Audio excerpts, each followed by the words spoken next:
Hi, this is Natalie Clausen. I hope that you watch and share this video with your friends and neighbors who may be state delegates. As you know, we have an important meeting coming up on Saturday, May 17th at Utah Valley University. It's our state convention, and it's our opportunity as delegates to vote for the new leadership of the GOP. I am here to give you an insider's view into Phil Lyman, who is running to be the new chair of the GOP. I have a unique perspective.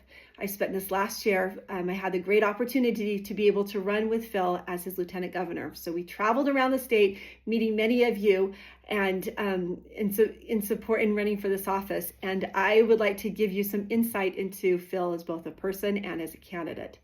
I strongly feel that Phil Lyman is the right person for the GOP at this time. He brings a lot of experience and understanding that is critical for what we need in the GOP to bring in more transparency and to fight for the conservative values that are important to people here in Utah.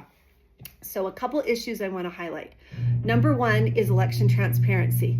So we are all concerned about what has happened to us because of SB 54 and a lot of the lack of transparency in our Utah elections.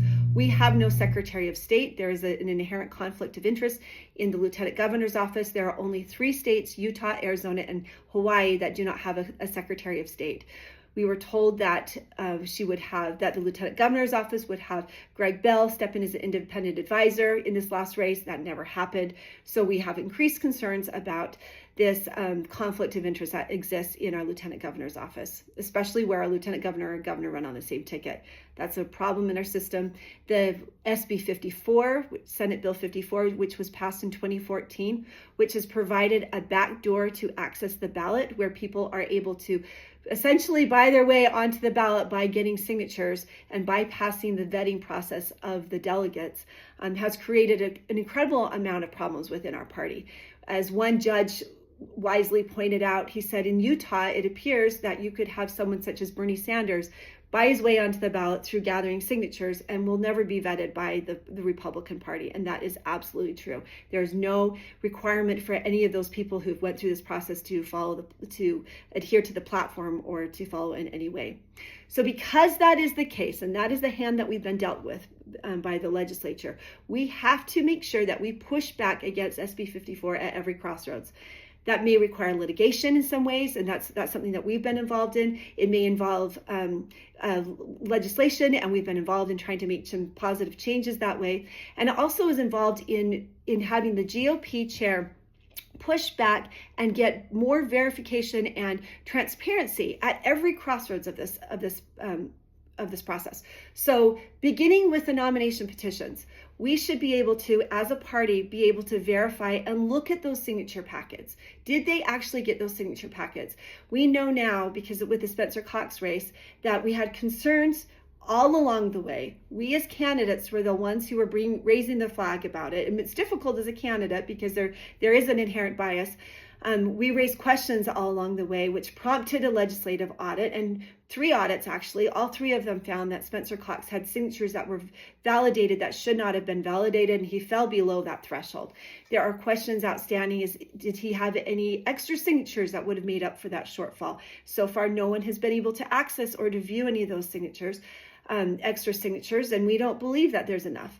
The party should have played an important role in that, and they should play an important role in that moving forward.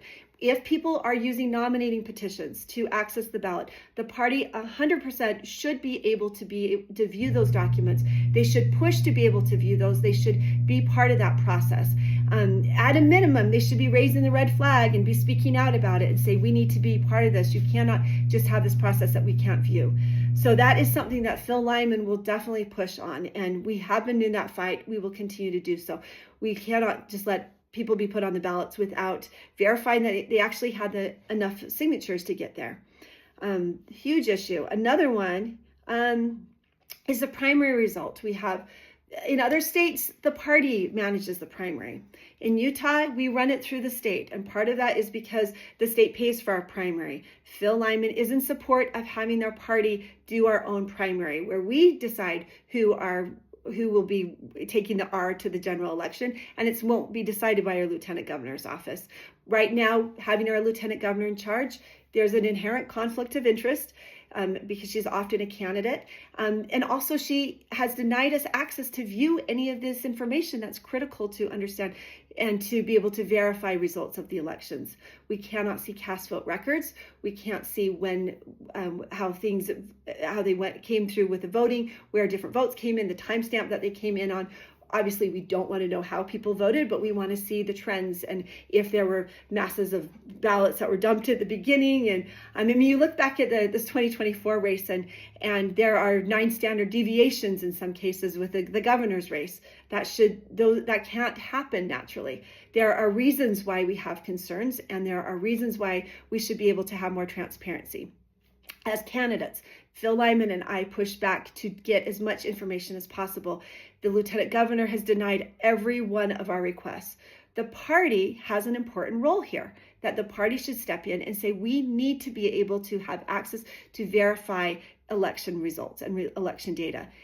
This information used to be public on Utah's web pages, on many of the county web pages, and it's available in other states. Why is Utah one of the 3 most restrictive states in the United States as far as transparency on the elections? That is up to our GOP, should take a strong stand on that and say, this is unacceptable. And we will not just make candidates have to take on this fight, but as a party GOP, we will take on this fight. And that's what I look forward to in having Phil Lyman as party chair, is he will continue to take this battle on. Because there are races coming up in the future that we need to be able to verify. We need to be able to trust and verify our elections. Right now, we cannot verify our elections, and so it's very difficult to trust it. And additionally, our voter rolls. So there's a federal law called the NVRA. It's a National Voter Registration Amendments, where where it says that our voter rolls need to be able to be transparent, and so they can be viewed and inspected by people. In Utah, our voter rolls are over 40% of them are hidden from view, and they should, at a minimum, the political parties should be able to view these, and they're not available. Well, Utah, we need, as a GOP, to push to get information and to be able to view those voter rolls. Phil Lyman and I have worked really hard to expose a lot of the problems with that. And Judicial Watch, a couple of weeks ago, their national group, they came to Utah. They saw what was going on. We've had conversations with them, and they said, this is crazy what's happening in Utah. You wouldn't expect this from a red state. They put Deidre Henderson on notice a couple of weeks ago and said, if you don't open up your voter rolls and get in compliance with the NVRA, this federal law, then we're going to sue you. And that's the right thing to happen. Our GOP should be right there with them, and they should be leading the cause. They should be definitely at least joining Judicial Watch, but why didn't we take this action in the first place? So these are some examples of things that our GOP can be doing. There's a lot we can do. And these are things that I know. I mean, I'm supporting Phil Lyman 100% because he has been in the thick of it. He's been pushing for all of these things as a member of the legislature and as a candidate. And now as a party chair, he will be able to continue to move this forward and to use his influence to bring us elections that we can trust and verify. Additionally, in this last race, there were 3 state audits that showed that Spencer Cox was short on his signatures. We didn't have the party step up. They should have really said something about that, said that something needs to be done. We need to look closer at these issues. So a lot that could happen, problems this last year and things that we definitely need to fix, and I know would be fixed with Phil Lyman. A couple, let's see. So we have, this election issue is 100% the fight that all of us should be in. If we don't have clean elections, we don't have anything. And this is a fight that Phil Lyman knows. It's a fight he's engaged in. It's a fight that he's already in the arena, and he has the courage to continue to move this forward. So, number 1 issue, election integrity. You could not get a stronger leader and a stronger fighter for election integrity in Utah than Phil Lyman. Number 2 issue, the GOP should be leading out. Utah should be leading out. You look at states like Florida, and they are leading out on conservative issues. We are not seeing that from our governor. We're not seeing that from some of our mayors, as we saw what just recently happened with our Salt Lake mayor. After 3 decades of having a supermajority in Utah, we are moving further and further to the left. We are not holding our representatives accountable to our GOP platform. This is not okay. Utah should be a beacon on the hill, and we should be standing out for these conservative Utah values. So Phil Lyman, I know, will hold our representatives accountable to it, and it's time for some change. It's time to show, I look at Montana. They just went, their GOP chair looked at some of the state representatives and said, you're not supporting our platform. We're not going to put an R on your name anymore. You have to earn that. And we should absolutely be seeing things like that happening in Utah. Okay, next thing, unites the party. This is exciting. So Phil Lyman, the last few months, we traveled the state, and it was incredible to hear some of the stories that I've heard about Phil Lyman and how he has stood up for people in their communities.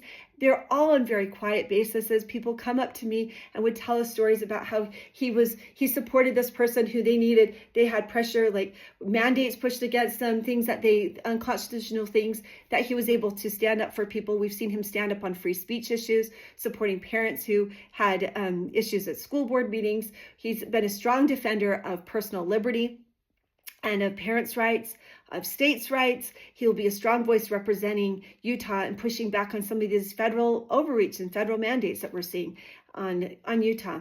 And as far as uniting the people, we were able to unite people like I've never seen before. We had over 200,000 write-ins, which is the most that has ever happened in the history of the United States, breaking the last record that was held in, I think, the 1950s by Strom Thurmond, and just blowing that out of the water. So we were able to unite a lot of people from all walks of life. And that's never happened before in the history of the United States. And besides Donald Trump, I don't know if a campaign has ever seen the amount of opposition to a campaign that we saw, from the biased media to the attacks from the LG, hired decoys, etc. And Phil rises above it all. He is a unifier. He is not a divider. There's a lot of groupthink out there. I mean, you go online, you can hear people who are ready to criticize, and they're criticizing him for things that he never did or he never said. We need to rise above all that. We need to see beyond that and see him for who he really is. And people are responsible for their own sins or their own comments, and not for others. And I believe that strongly with Phil. And I know him as a person. I know the good man that he is, and I know that he is the right one to help unify our party and to give everyone more hope. The next issue I want to talk about is raising money. People have talked about that and how important it is to raise money as a GOP. Phil Lyman has actually, during our last campaign, he raised more money than any non-incumbent governor candidate has ever raised. And that was coming from the small dollar amount, because he had the support from the people and from the grassroots. And as Phil has said, he would much rather have $10 from 10,000 people than thousands of dollars from a couple donors, where you are more, where there's brings in more conflicts of interest and other such. But he is able to raise money, and he is able to support our GOP. There are people who are anxious to support the GOP if they can see that the GOP is going to fight for their values. And they will see that with Phil Lyman. He will fight for our values, and that will energize people to get more involved. I talked to one person who was a former county treasurer in a county, and he said a few years ago they had such a push. We got to raise more money, need to raise more money for the party and strengthen it. And they raised more money than they ever had before. They had a surplus. And so the county leadership looked at this extra money and they said, what should we do with it? Let's just give it to the legislature. And they just passed it right on to the legislature. It didn't stay with the grassroots. It didn't stay with the organization. And so, it's important to raise money, but it's more important to know what you're doing with it and to be using it for the right reasons. One thing that we do want to do is to fund our own primaries. And we have proved as a party, when we did this recent presidential preference poll, that we can do primaries in our caucuses. And, this is something we did for decades. Besides, back in the 1980s, they had a lot of great music, and they also were able to vote.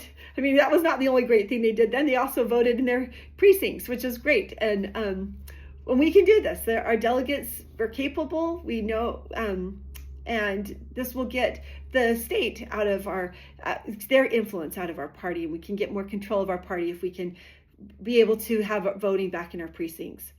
So Phil can raise money. He's proved it in his campaign. And we can be able to use that to do good things, like to run our own primaries. And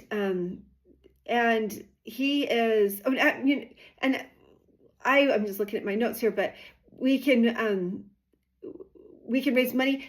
But you know what? I am actually I'm so concerned about, more important than raising money, is losing our grassroots. So nearly 70% of the party voted for Phil at convention. This was a huge amount of people, and that was a lot of you delegates who voted for him. And I'm afraid that we will lose a lot of these good people if we continue to just maintain the status quo that we have. People are frustrated. They knocked on doors. They stood on overpasses, raising signs or waving signs, and they've talked to neighbors, and they've supported the candidates that they vetted throughout the convention system.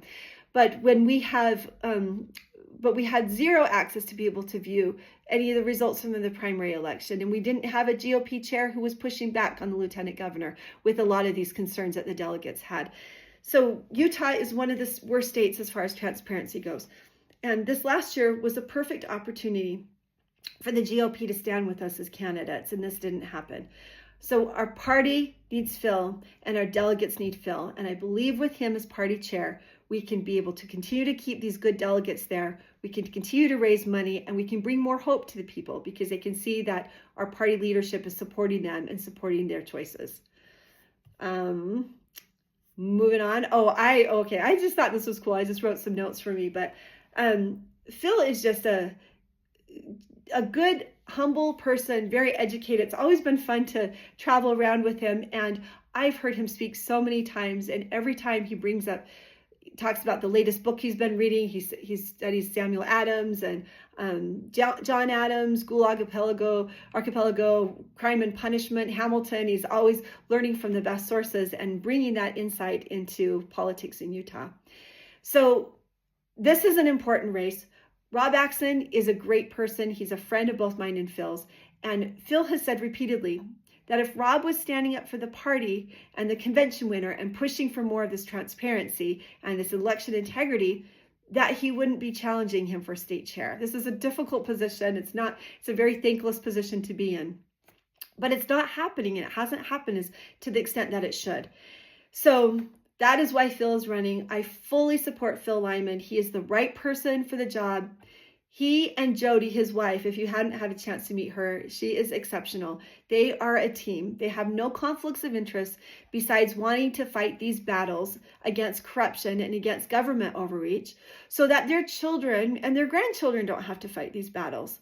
And neither of them are lobbyists. They don't have any outside influences on them except for just the goodness of their hearts and wanting to make the state a better place, which I think drives most of us and is the reason why we are involved. So I want to end with a statement that Phil made. He says, he talks about some of his priorities with the party, and he said, he talks about the fourth article of the U.S. Constitution guarantees every state's form a Republican form of government. He says this means a limited government close to the people, controlled through representation. It was intended to make government an instrument to prevent plunder, not to facilitate it. If we lose our caucus system, it will never come back. Anyone who advocates to get rid of the caucus system or who takes steps to weaken the caucus system should be removed from the Republican Party in Utah. Candidates should have to earn the R next to their name. This is words from Phil Lyman. I fully support that. Our candidates should have to earn that R. We have to support our caucus system. That has been the battle since the very earliest days in our country. It's a battle between monarchy and having a Republican form of government. We have to hold on to this caucus system that we have. We have to be able to take the candidates that were vetted and chosen by our delegates and support them all the way through and not let it get this system where it gets they can get bypassed with no checks and just allow that to go on. It's frustrating for the delegates who were involved. It feels in many ways like there was a coup that happened in our party this last year in the governor's race where they voted for one and then somebody else was put in place without any of the checks or vetting and verifying that should have happened. We must have honest, fair, and verifiable elections. And the GOP has a critical role to play in that. The GOP needs to lead out on these issues. We don't need to wait for Judicial Watch or candidates or other people to take on these battles. This needs to come from the GOP. The chair has an important platform, and we need to have the right person in there as chair. Phil is in the arena. He knows the issues, and he has the courage to lead out, not only on election integrity, but he has the courage to help Utah lead out on these conservative principles that are important, so important to us. A vote for Phil is a vote to protect our caucus system and our Republican form of government. Please reach out to me with any questions or anyone else. This election is critical. Phil Lyman has my vote and my full confidence.